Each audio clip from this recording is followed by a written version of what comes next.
오늘이 8월 11일인데요. 지금부터 꼭 94년 전 오늘, 그러니까 1919년 8월 11일 미국의 대부호였고 또 자선사업가였던 강초랑 앤드류 카네기가 세상을 떠났습니다. 그리고 이틀 후인 8월 13일 그의 매사추세츠 레녹스에 있는 집에서 직계가족 20여 명만 참석한 가운데 그의 장례식이 열렸고요. 그리고 그는 장례식이 끝나고 그가 죽기 전에 직접 써놓았다는 그 유명한 묘비명이 있는 묘지에 묻혔습니다. 그의 묘비명에 이렇게 써 있습니다. A man who knew how to enlist in his service, better man than himself. 여기 자기 자신보다 더 훌륭한 사람을 어떻게 다루어야 하는지를 아는 사람이 누워있다. 참 의미심장한 묘비명인 것 같습니다. 그는 이 묘비명 속에서 몇 가지를 우리에게 얘기하고 있습니다. 첫째는 겸손입니다. 많은 사람들이 그를 천재라고 성공한 사업가라고 그렇게 높이고 있지만 그는 말합니다. 아닙니다. 나는 내가 훌륭한 것에서 성공한 것이 아니라 나의 성공은 나보다 더 훌륭한 사람, 나보다 더 우수한 사람들을 통해 이룰 수가 있었습니다. 그런 겸손의 고백이 그에게 있습니다. 또 한 가지는 그의 자신감을 볼 수가 있습니다. 나는 그 우수한 사람들의 장점, 그들의 우수한 점을 받아들여서 그것을 극대화하고 우수한 자로 하여금 우수하게 일할 수 있도록 그들을 이끄는 방법을 알고 있습니다. 그게 바로 나입니다. 그래서 오늘 내가 있는 것입니다. 그의 자신감 넘치는 그런 고백이 거기 또한 담겨 있습니다. 여러분, 우리가 어차피 인간은 다 장점과 단점이 있어요. 강점이 있고 약점이 있습니다. 장점만 있는 사람도 없고요. 단점만 가진 사람도 없습니다. 하나님께서 우리에게 다 골고루 주셨어요. 그런데 문제는 어떤 사람에게는 그 장점이라고 하는 것이 어떨 때는 이것이 둔갑을 해가지고 장점이 아니라 그 사람의 약점으로 변질되는 걸 볼 수가 있어요. 그런가 하면 어떤 사람에게는 주어진 악조건, 단점, 약점이 오히려 그 사람의 장점으로 결실 맺어지는 것을 보는 경우도 있다고 하는 것입니다. 여기서 우리가 잘 생각해 봐야 되는 거예요. 여러분, 실패한 사람, 못난 사람들의 특징이 이런 겁니다. 자기 약점을 잘 알고 있어요. 그런데 그 약점을 집착하는 거예요. 어떻게든지 이걸 감춰보려고 하고 어떻게든지 그거를 좀 어떻게 해보려고 거기에 온 힘을 다 기울이고 그렇게 평생 노력하다가 아무것도 하지 못하고 인생이 다 흘러가 버렸어요. 그런 동안에 하나님께서 자기에게 주신 장점은 한 번도 발휘해보지 못하고 그 장점, 큰 은사 다 잃어버리는 거예요. 다 땅에 묻어버리고 마는 겁니다. 그게 어리석은 인간의 모습이에요. 그런가 하면 강한 사람, 지혜로운 사람이 누구냐? 자기 자신을 알아요. 약점도 있고 강점도 있어요. 그런데 그는 주어진 장점을 극대화합니다. 장점을 소중히 여깁니다. 잘할 수 있는 것을 열심히 합니다. 그렇게 잘할 수 있는 것을 발전시키다 보면 어느새 그의 단점은 감춰지고요. 때로는 그 단점도 극복되는 경우를 보게 되는 거예요. 그게 지혜로운 사람이에요. 여러분, 미국 프로야구에 그렉 매덕스라고 하는 훌륭한 투수가 있죠. 아틀란타 브레이브스에서 오랫동안 활동했던 투수예요. 그는 사이 영상을 여러 번 받았고요. 그리고 355승을 이룬 아주 훌륭한 야구 선수예요. 그가 2000년에 19승을 이루어서 사이 영상을 받고 최우수 선수가 되었는데 그때 그의 타율이 1할 8푼 8리예요. 355승이라는 위대한 업적을 이루는 동안 그의 23년간에 걸친 타율은 1할 7푼 1리였어요. 여러분, 1할 7푼 1리라고 하는 그의 타율 때문에 그를 우리가 형편없는 야구선수라고 얘기하지 않죠. 그가 이룬 355승이라고 하는 위대한 업적 때문에 그를 위대한 야구선수라고 얘기하는 거예요. 그가 1할 7푼 1리에 불과한 타율을 올려보겠다고 투수 연습을 하지 않고 계속 타격 연습을 했다면 그는 이도저도 아닌 그냥 평범한 선수가 될 수밖에 없었을 거예요. 그래서 자기 장점을 극대화하고 그러는 과정에서 단점이 극복되는 그런 사람이 지혜로운 사람이죠. 우리가 지도자 그러는데 지도자란 어떤 사람입니까? 지도자는 많은 사람들 속에 살면서 다른 사람들 속에 남의 약점이나 남의 단점도 보이고 남의 장점도 보이지만 그러나 다른 사람의 장점만 발견하는 사람이에요. 그 훌륭한 능력과 그 훌륭한 점만 발견하는 사람입니다. 그래서 그들로 하여금 자기 능력을 발휘할 수 있도록 그 장점들을 살릴 수 있도록 분위기를 만들고 그렇게 띄워주는 사람. 그래서 그 장점을 이용해서 큰 일을 도모해가고 큰 사업과 역사를 이루어가는 사람. 그런 사람이 지도자예요. 여러분, 그런 의미에서 부모는 훌륭한 지도자여야 된다는 사실 아세요? 우리 자녀들에게도요, 장점도 있고 단점도 있어요. 그런데 못하는 것만 쳐다보면서 너는 그게 뭐냐? 왜 그거밖에 못하느냐? 그러면 그거밖에 못하는 애가 되는 거예요. 그러나 그의 장점을 발견하고 그것을 인커리지 해주고 그것을 살려줄 때 그 자녀들이 건강하게 자랄 수 있는 거예요. 배우자들끼리도 마찬가지예요. 당신은 왜 이렇게밖에 못하느냐? 옆집 철수 아빠를 좀 봐라. 이렇게 얘기하는 사람이 아니라 상대방이 가지고 있는, 배우자가 가지고 있는 장점들을 띄워주고 격려해주고 잘할 수 있도록 도와주는 것. 그게 좋은 배우자인 것입니다. 여러분, 좋은 부모, 좋은 배우자, 좋은 지도자들이 다 될 수 있기를 주의 이름으로 축원합니다. 바로 자신의 장점을 극대화하고 다른 사람의 장점을 잘 활용할 줄 아는 사람, 이런 사람이 자신감 있는 사람이에요. 그런데 가만히 보면 우리는 남이 나보다 잘하는 꼴을 못 봐요. 그 열등감에 사로잡혀서 그렇게든지 끌어내려야 되는 사람들이 있어요. 여러분, 자신감 있는 하나님의 백성들 되시기를 주의 이름으로 축원합니다. 우리가 알아야 되는 것은요, 자신감과 자만심은 다르다는 거예요. 자신감이라고 하는 것은요, 외면적인 성취와는 아무 상관이 없습니다. 결과하고도 상관이 없습니다. 결과가 불투명하고 나를 둘러싼 환경이 비록 열악할지라도 내가 어떤 처지에 있느냐 아랑곳하지 않고 어떤 목적이 생기면 그 의미 있는 목적을 향해 달려가는 사람, 전심전력을 다 기울이는 사람. 그래서 환경과 관계없이, 결과와 관계없이 자신감 있게 사는 사람, 그런 사람을 우리는 훌륭한 사람이라고 얘기하는 거죠. 더 중요한 것은요, 자신감 있는 사람은 과거의 실적에 매이지 않습니다. 그 과거보다는 미래에 대한 비전의 마음을 두고 밀고 나가는 사람이에요. 많이 보면 과거에 조그만 성공을 이루었다고 거기에 매어버리는 사람이 참 많습니다. 그래서 그 작은 과거의 성공이 오히려 그 사람을 망치는 경우들을 종종 보게 돼요. 그런 사람 많이 있죠. 어떨 때 보면요, 차라리 저 사람이 그때 그 성공을 이루지 않았으면 더 훌륭한 일을 할 수 있었을 텐데, 그렇게 생각이 드는 사람들이 있어요. 과거에 좀 잘 됐다고 해서 거기 연연하고 매여 있는 동안 소중한 현재와 미래가 다 망가져 버리는 것입니다. 과거의 알량한 성공, 그거 지금 몇십 년 지났는데도 그거 우려먹고 있어요. 내가 왕년에 so what? 그게 어땠다는 거예요. 제가 야구 얘기 아까 좀 했습니다만 지난 주간에 한국 프로야구의 김웅영 감독이라고 아시죠?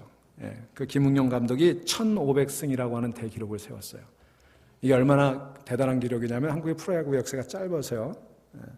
그 다음으로 많은 승수를 올린 사람이 김인식 감독 한 1200승 정도 되는데 이제 현역에서 물러났으니까 그 기록을 깰 수는 없을 것 같아요.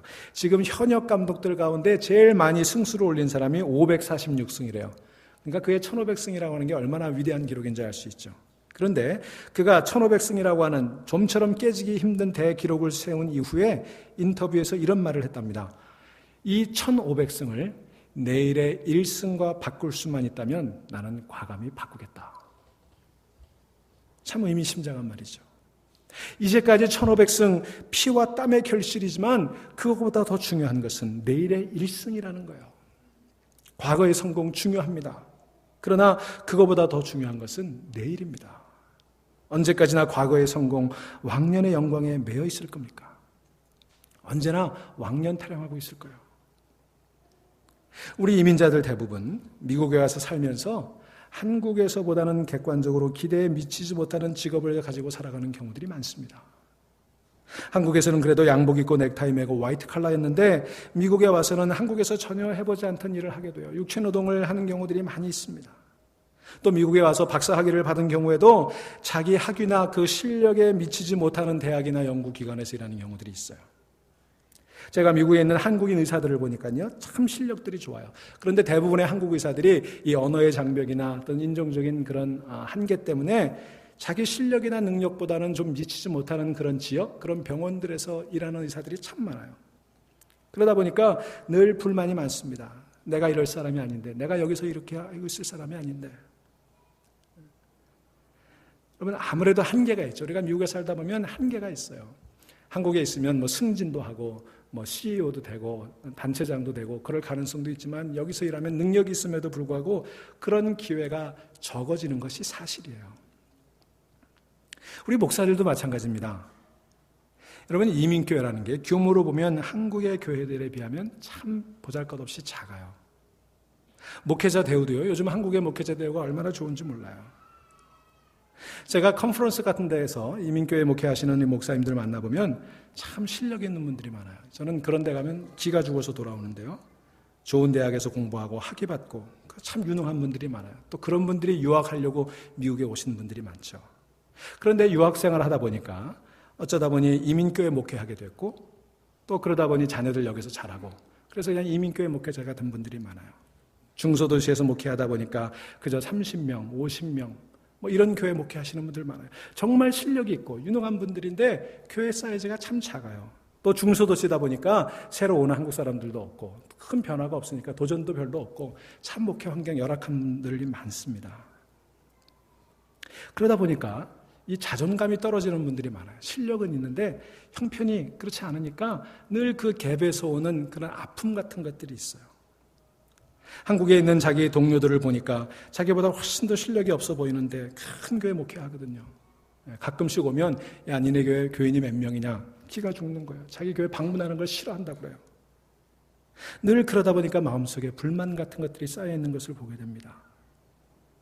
그래요. 이 모든 게 사실입니다. 우리가 미국에 살면서 기대에 미치지 못하는 것들이 있어요. 아쉬운 것들이 있습니다. 하지만 여러분, 그런 부정적인 측면만 있는 건 아니잖아요. 우리가 미국 살면서 누리는 것들이 많죠. 얼마나 좋은 혜택들이 많습니까? 여러분, 이런 좋은 자연 환경에서 우리가 살아갈 수 있을까요? 저도 그래요. 제가 한국에 있으면 글쎄 교회를 얼마나 더 큰 교회를 목회했을는지 모르지만 제가 살고 있는 그런 집 한국에서 살 수 있을까요? 제가 살고 있는 집 가지고 한국에 가면 뭐 변두리에 조그마한 아파트 전세도 못 얻어요. 여러분, 좋은 환경에서 우리 자녀들 좋은 환경에서 교육시키잖아요. 여러분, 내가 이런 일 할 사람이 아니지. 골프장에서 골프 치면서 왜 내가 여기서 이 고생을 하고 있나. 여러분, 우리가 한국에 있으면 어떻게 골프장에서 골프를 칩니까? 웬만해서는. 그죠? 그런 걸 누리면서도 그 골프를 치면서도 불만이에요. 여러분, 사실 미국 생활이 힘든 면도 있고 솔직히 고백하면 한국에서 누릴 수 있는 것들 못 누리며 사는 것도 있지만, 그러나 반대로 우리가 누리고 있는 큰 축복들이 있지 않습니까? 여러분, 어차피 다 가질 수 없는 거예요. 우리 선택이에요. 우리 하나를 선택했으면 그것에 감사하고 그것에 만족하며 살아야 되지 않겠습니까? 여러분, 직업도 마찬가지예요. 여러분, 오해하지 마시고 들으시기 바랍니다. 제 아내가 미국에 와서 일을 합니다. 무슨 라이선스가 있는 거창한 직업이 아닙니다. 미국에 와서 우리 이민자들이 할 수 있는 그런 허드렛 일 다 해봤어요. 세탁소에서도 일해봤고 식당에서도 일을 하고 있고 청소 일도 해봤습니다. 제가 처음 유학을 와서 시카고에서 한 2개월쯤 지났는데 제 아내가 세탁소에서 일을 시작했어요. 괜히 늦음하게 유학 와가지고 아내 고생시키는 것 같아서 미안한 마음이 있었습니다. 그런데 아내는 그 일을 아주 신나게 했습니다. 하루는 제게 이런 말 합니다. 여보, 세탁소에서 일하는 게 너무나 기뻐요. 너무 행복해요. 이 세탁소 일이 영적인 일이에요. 세탁소가 무슨 그렇게 영적인 일일까? 아내의 말이 그랬습니다. 손님들이 더럽고 구겨지고 냄새나는 옷을 가지고 오면 그것을 잘 세탁해서 반드시 다려진 향기 나는 옷으로 내줄 때 너무 기쁘다는 거예요. 그러면서 저에게 이렇게 얘기합니다. 여보, 당신도 목회하면서 교인들이 세상에서 구겨지고 더럽혀지고 그런 모습으로 왔을 때 예배와 말씀을 통해 회복시키고 다려지고 깨끗하게 그렇게 만들어서 보낼 수 있으면 얼마나 좋을까. 제 아내가 인디애나에서 시푸드 레스토랑에서 일을 했어요. 무작정 거기 가서 일자리 달라고 그랬더니 주더래요. 참 희한해요. 무슨 셰프 자격증이 있는 것도 아니고 경험이 있는 것도 아닌데 잡을 얻었어요. 열심히 일을 합니다. 얼마나 보람있게 일하는지 몰라요. 그러면서 또 얘기합니다. 제 아내는 저한테 자꾸 설교를 해요. 여보, 배고프고 허기진 손님들이 와서 내가 만든 음식 맛있게 먹고 힘으로도 돌아가는 것을 볼 때마다 얼마나 기쁜지 몰라요. 당신도 영적으로 허기진 교인들을 말씀으로 잘 먹여서 한 주간 잘 살아갈 수 있는 힘을 풀어넣어주면 얼마나 좋을까요? 그러면서 얘기합니다. 남들은 일부러 요리 학교도 다니고 남들은 일부러 영어 학교도 다니는데 나는 월급 받으면서 영어도 배우고 요리도 배우니까 얼마나 감사하냐. 제 아내는 청소일도 했습니다. 오래 하지는 않았지만 제 교인이 그 청소일 하시던 분이 한국에 잠시 다녀와야 되는데 그 자리를 남 주기는 힘들고 그래서 한 3개월 남짓 일을 했던 것 같아요. 처음에는 그 모델하우스에서 청소하고, 그다음에 나중에 사무실에서 청소하는데, 저녁이 되면 혼자 캄캄한 사무실에 가서 그 사무실을 청소하고 돌아와요. 이제 미안하죠. 밤에 위험한데, 깜깜한 데 가서 혼자 일하는 게 참 미안했어요. 그런데 일하고 오면 그렇게 기뻐하고 또 저에게 얘기합니다. 그 캄캄한 사무실에 들어가 보면 책상이 어지러져 있고 바닥이 더럽혀져 있고 쓰레기통에 쓰레기가 가득한데, 그것을 쓰레기통을 비우고 책상을 정리하고 그리고 백큐을 하고, 그래서 다음 날 그 사무실에서 출근한 사람이 기쁜 마음으로 깨끗한 사무실에서 기분 좋게 일할 걸 상상하면 참 보람이 있다는 거예요. 여러분, 과거에 내가 무엇을 했고 과거에 내가 누구였느냐 중요하지 않습니다. 내가 지금 하고 있는 일이 무엇이든지 그것에 감사할 수 있는 거예요. 그게 하나님이 주신 일이라고 믿고, 그렇게 작은 일에 충성하는 것이 내게 영적인 보람이고 영적인 의미라고 믿고 큰 일을 기대할 수 있는 것, 그게 하나님의 축복인 줄로 믿으시기를 바랍니다. 그게 자신감이에요. 영적인 자신감이에요. 알량한 작은 성공, 여기에 매이는 동안 큰 미래가 망가지는 거예요. 여러분, 그래서 자신감이라고 하는 것은요, 과거의 성공에 집착하지 않습니다. 환경에도 집착하지 않아요. 그런데 과거의 실패에 묶여서 아무것도 하지 못하는 사람들도 있어요. 과거의 성공에 매여서 옛날 타령만 하는 사람도 있고, 또 과거의 실패 때문에 오늘 쓴뿌리를 씹으면서 죄책감과 피해의식에 사로잡힌 사람들도 있어요. 현재의 모든 어려움이 다 과거의 탓으로 돌려지는 그런 사람들이 있습니다. 그래서 스스로를 비하하고 두려움 속에서 자신감을 잃어버리고 사람들이 많이 있습니다. 어떤 사람들이요, 그렇게 마음이 삐뚤어져서 다른 사람의 성공을 인정하지 못하고 늘 부정적인 생각에 사로잡혀 살아갑니다. 그래서 자기는 피해자라는 거예요. 그러면서 그 피해의식으로 자기를 합리화시켜요. 남들의 동정심을 유발하려고 그래요. 여러분, 참 딱한 사람들 많아요. 여러분, 과거의 실패, 과거의 성공 다 떠나보내시기를 주의 이름으로 축원합니다. 그런 면에서 사도 바울이 빌립보서 3장에서 얘기하고 있는 바는 참 시사한 바가 커요. 여러분, 빌립보서 3장 한번 찾아보시겠어요? 321페이지.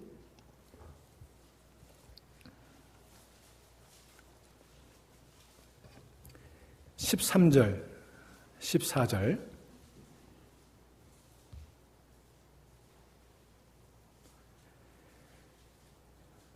형제들아, 나는 아직 내가 잡은 줄로 여기지 아니하고. 여러분 생각해 보세요. 바울 같은 사람이 아직 잡은 줄로 여기지 않았다면 세상에 누가 감히 잡았다고 얘기할 수 있을까요? 그런데 그는 자기는 아직 잡지 않았다고 얘기합니다. 바로 그 앞에 12절에서도요, 그가 얘기합니다. 내가 이미 얻었다 함도 아니요 온전히 이루었다 함도 아니라. 여러분, 이 얘기는 그냥 성공한 사람들이 객기로 부자연스러운 자기 자랑으로 겸손한 척하는 그런 얘기가 아니에요. 그가 말합니다. 나는 아직 얻지 못했다. 아직 이룬 것도 없다. 잡았다고 생각하지도 않는다. 그러면서 그가 얘기합니다. 나는 그저 오직 한 가지 일. But one thing I do. 그게 뭐죠? 뒤에 있는 것은 잊어버리고 앞에 있는 것을 잡으려고 푯대를 향하여 그리스도 예수 안에서 하나님이 위에서 부르신 부르심의 상을 위하여 달려가노라 그랬어요. 그럼 여기서 그가 잊어버리고자 했던 그 과거가 무엇일까요? 두 가지예요. 과거의 실패, 과거의 성공. 사도 바울도 과거에 가슴 아픈 일이 있었죠. 그가 예수 믿는 사람들을 박해했던 일, 그가 전도하는 일에 실패했던 일, 목회에서 실패했던 일, 그 아픈 과거가 있었어요. 또 성공이 뭘까요? 그는 수많은 교회를 개척하고 위대한 글들을 쓰지 않았습니까? 그거 다 놓아버렸다는 거예요. 여러분, 우리는 과거의 실패도 잊어버려야 하고 과거의 성공해도 연연해 하지 말아야 하는 것입니다. 중요한 것은 내가 지금 달려가고 있느냐 아니냐가 중요한 거예요. 내가 얼만큼 많이 왔느냐도 중요하지 않고 얼만큼 더 가야 하느냐도 중요하지 않아요. 오직 내가 지금 달려가고 있으면 되는 거예요. 그리스도 예수 안에서 하나님이 위에서 부르신 부름의 상이라고 얘기하죠. 그게 바로 소명이라는 거 아닙니까? 인생의 목적 아니에요. 우리 그리스도인의 목적이 뭐예요? 하나님이 나를 부르신 그 뜻이 우리 인생의 목적 아니에요? 중요한 것은 내가 내 인생의 목적, 나를 부르신 그 소명, 그 하나님의 목적, 그것을 위해 달려가는 것, 그것뿐인 것입니다. 이 세상에서 얼만큼 많이 달려갈지 몰라요. 그래도 중요한 건 달려가는 거예요. 여러분, 이게 소명의식에 사로잡힌 사람이에요. 그게 자신감 넘치는 사람이에요. 쓸데없는 자존심이나 부질없는 객기가 아니라 참된 용기는 바로 이런 자신감에서 오는 것입니다. 이런 자신감 넘치는 여러분 될 수 있기를 주의 이름으로 축원합니다. 여러분, 그러니 모두 과거의 알량한 성공도, 이미 지나가 버린 과거의 쓰디쓴 실패의 굴레에서도 다 벗어날 수 있기를 바랍니다. 뒤의 것은 잊어버리세요. 오늘 우리가 읽은 여호수아서 1장 본문에 보면 한 지도자의 아주 간절한 고민이 나와 있습니다. 심리학자들은 인간이 일반적으로 가지는 고민에 두 가지 이유가 있다고 얘기합니다. 그 두려움의 이면에는요, 죽을까 하는 두려움, 죽음에 대한 두려움이고요. 또 하나는 왜 그랬을까? 과거의 잘못에 대한 죄책감이라고 얘기합니다. 이 죽음에 대한 두려움과 과거의 잘못에 대한 죄책감, 이것이 심리학자들이 얘기하는 인간의 두려움의 원인이에요. 그런데 오늘 본문에 나타나는 여호수아는 그런 고민을 하고 있는 것은 아닙니다. 지도자로서 고민하고 있어요. 그 마음속에 큰 두려움과 고민이 있었습니다. 자, 배경은 이런 거예요. 모세가 죽었어요. 1인자였던 위대한 지도자 모세가 죽었습니다. 이제 그 밑에서 시중을 들던 2인자 여호수아가 1인자가 되었어요. 지도자가 되었어요. 1인자 모세만 의지하고 그에게 순종하며 충성을 다했던 여호수아가 모세가 없는 가운데 이스라엘 백성들을 이끌고 가나안 땅을 향해 들어가야 합니다. 무거운 책임을 졌어요. 그는 그 책임이 너무 무거워 견딜 수가 없었습니다. 모세는 죽었고 홀로 이 백성을 인도해야 되고 고독한 마음에 괴로워하고 있었습니다. 그는 이스라엘의 무지와 또 그들의 완악함을 잘 아는 사람이었어요. 지난 40년 동안 이스라엘의 어떤 모습을 보였는지 누구보다도 잘 지켜본 사람이었습니다. 모세가 산에 올라가서 하나님의 계시를 받는 동안 그새를 참지 못하고 금송아지를 만들고 그것에 절하며 우상을 숭배했던 그 이스라엘 백성들 너무 잘 알고 있었어요. 그런가 하면 가나안 정탐꾼들의 보고를 받으면서 마음에 안 든다고 모세를 죽이고 애굽으로 돌아가자 고함을 지르고 난리를 피웠던 그 사람들의 모습을 너무 잘 알고 있었어요.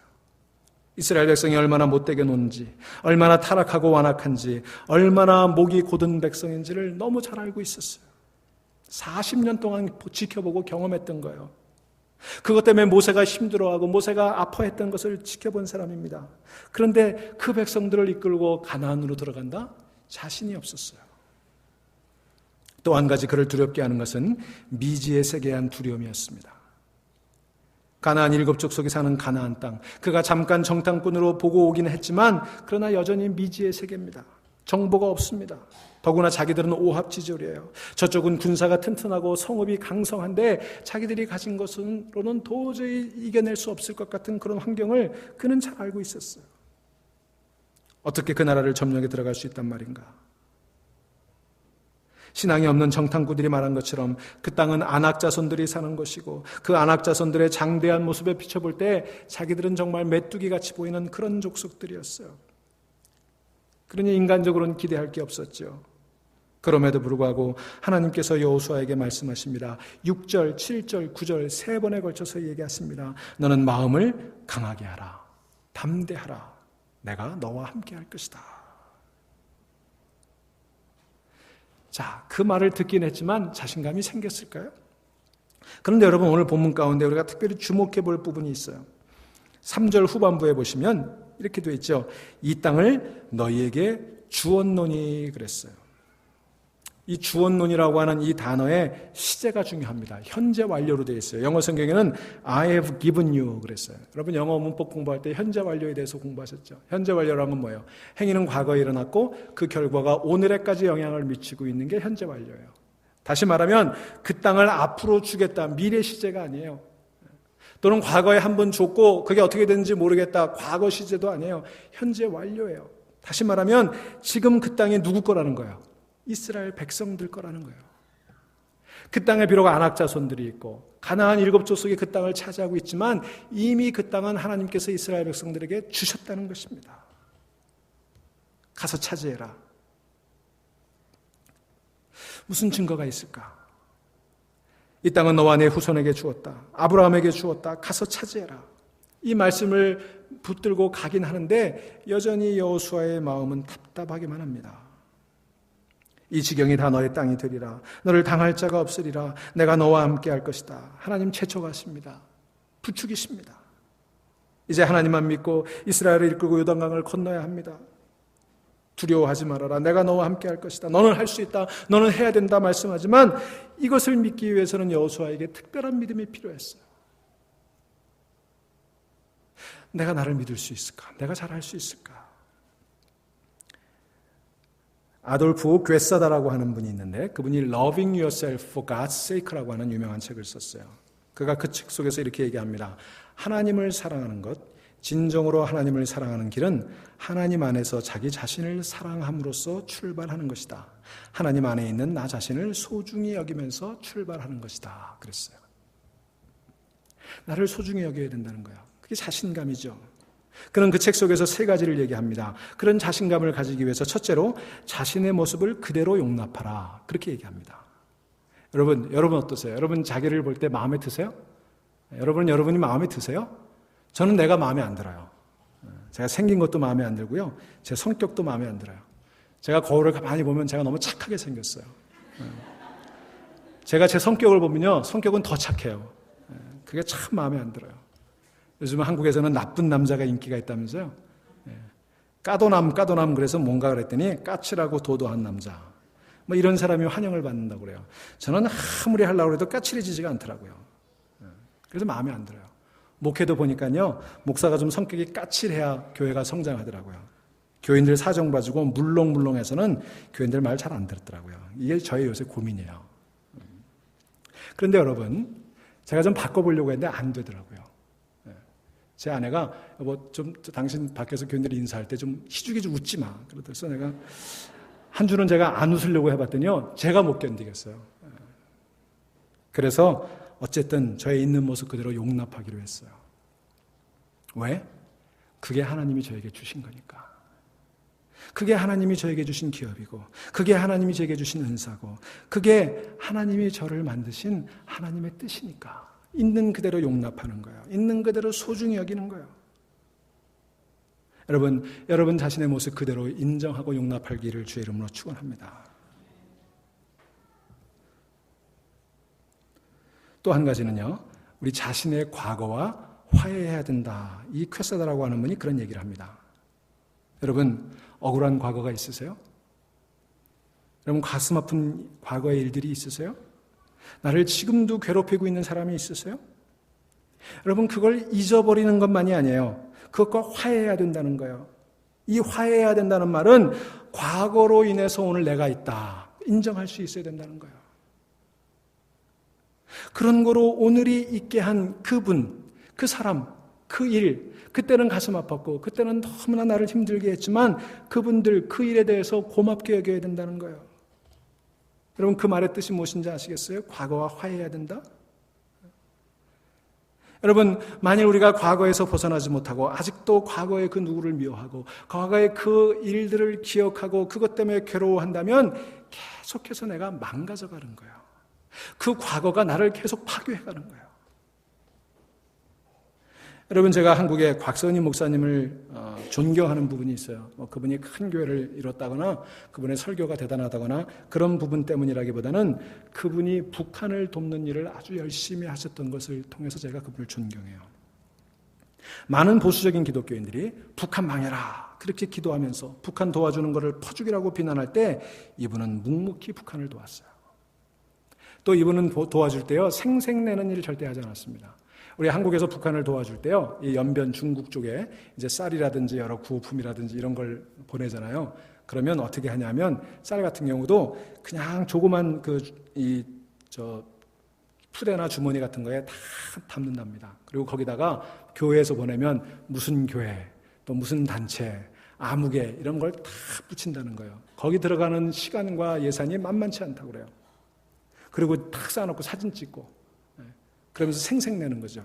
그런데 그렇게 생색내고 그렇게 다 이름 붙여서 이게 두만강을 건너가면 북한 당국에서 그거 다시 다 모아가지고 다 뜯어버리는 거예요. 그 곽선희 목사님 말씀하신 게 그거예요. 왜 그런 짓 하냐는 거예요. 그냥 주지. 모르는 것 같아도 다 안다는 거예요. 뭐 그거 줘놓고 그게 뭐 어디다 쓰이느냐 그런 거 따지려면 주지 말자. 주기로 했으면 그냥 주자. 그래서 열심히 가져다 주었어요. 그런데요, 여러분 그거 아세요? 이 곽선희 목사님은 그 아버님께서 그 곽 목사님이 보시는 앞에서 공산치하에서 그 아버님이 총살을 당하신 분이에요. 그래서 이렇게 남한으로 이제 도망 나오신 분이죠. 얼마나 많이 고생했겠어요. 얼마나 그 아픔을 가지고 괴로워했겠습니까? 그런데 그분이 이 북한을 돕는 일을 하면서 북한 사람들이 그 관계자들이나 그분의 감사의 인사를 하면 그분들에게 꼭 이런 얘기를 합니다. 여러분, 우리 아버지가 북한 정권 하에서 총살을 당했습니다. 그런데 그 일 때문에 내가 힘들고 그 일 때문에 괴로워했지만 그러나 그 일 때문에 내가 목사가 되었습니다. 그 일을 괴로워하며 내가 새벽마다 기도했습니다. 오늘의 내가 있는 것은 바로 그 일 때문입니다. 그래서 나는 북한을 미워할 수가 없고, 그래서 나는 북한을 늘 기억해야 되고, 그래서 나는 북한을 도와줄 수밖에 없습니다. 여러분, 그는 과거와 화해했습니다. 과거를 딛고 일어섰습니다. 내 아버지를 죽인 원수지만 그것에 매여서 그들을 미워하고 그들을 저주하는 것이 아니라 그것으로 인해 오늘의 내가 있고, 그것으로 인해 오늘 내가 훌륭한 목사가 되었고, 그것으로 인해 내가 도와줄 수 있는 입장에 서게 되었다. 하나님께 감사한다. 과거와 화해하는 것이죠. 과거를 딛고 일어선 것이죠. 그 고난과 시련과 역경이 오늘 나를 있게 만들었다고 고백하는 거예요. 그래서 감사하는 거예요. 그런 넘치는 자신감이 놀라운 일을 이루는 거예요. 여러분은 어떠세요? 여러분도 그런 과거의 아픔이 있으시죠? 제가 미국에 와서 보니까 우리 한인 이민자들 가운데 2000년 무렵에 미국에 오신 분들이 많더라고요. 왜 그 2000년, 2001년 이때 미국에 오신 분들이 많나 봤더니 1998년에 IMF가 터졌잖아요. 그때 직장 떨어지고 그때 하던 사업이 어려워지고 그래서 한 1, 2년 가장 죽을 똥 살 똥 그것을 어떻게 좀 극복해 보려고 애를 쓰다가 결국은 다 손들고 더 이상 물러설 것이 없어서 미국으로 오신 분들이 많더라고요. 혹시 여러분들도 그런 분들 중에 한 분이 아니십니까?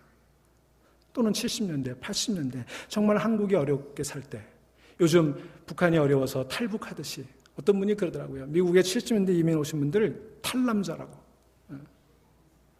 나만이 살기 어려워서 직업이 없어서 도망 나온 사람들이라고. 여러분, 혹시 한국에서 친구와 사업하다가 친구가 배신하는 바람에 다 잃어버리고 미국에 오셨습니까? 친척 보증서 줬다가 그것 때문에 망해서 미국에 도망치듯 그렇게 오셨습니까? 그래서 분하고 억울하십니까? 그래서 그걸 생각할 때마다 잠을 이룰 수가 없고 괴로워서 치를 떠셨습니까?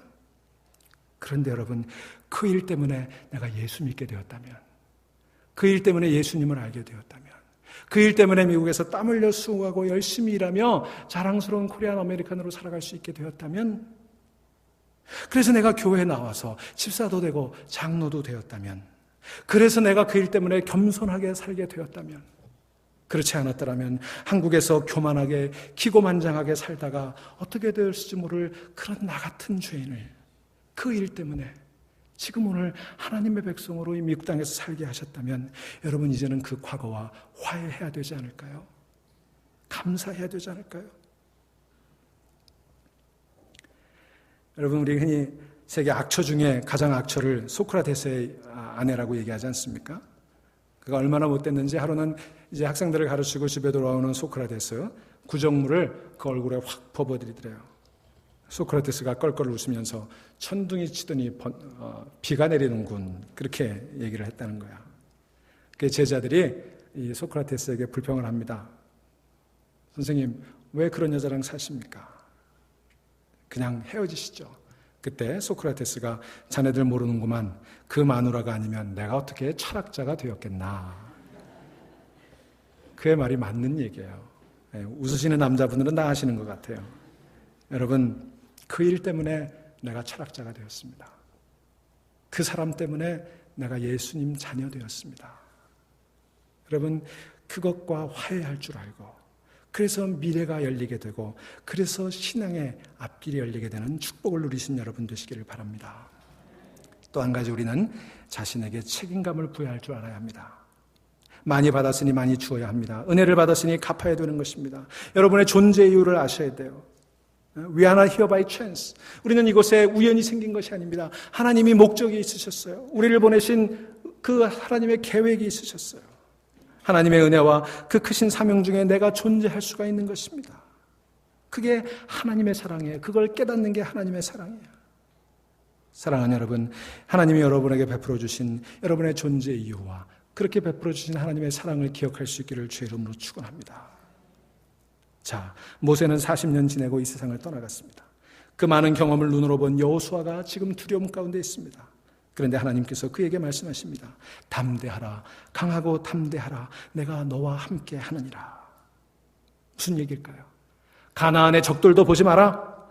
이스라엘의 완악함도 머릿속에 두지 마라. 다만 나를 봐라. 내가 얘기한 내 율법, 내 말씀에만 집중해라.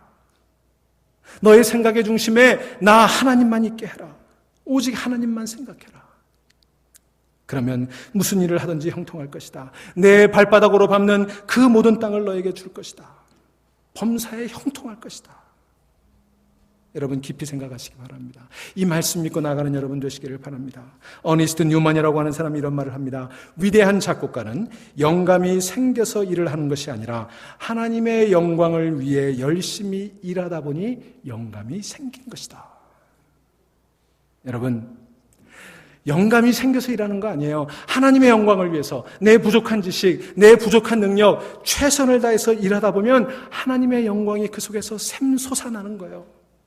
여러분, 우리가 때로 성령 충만 얘기하는데 성령 충만 기다리다가 세월 다 갔잖아요.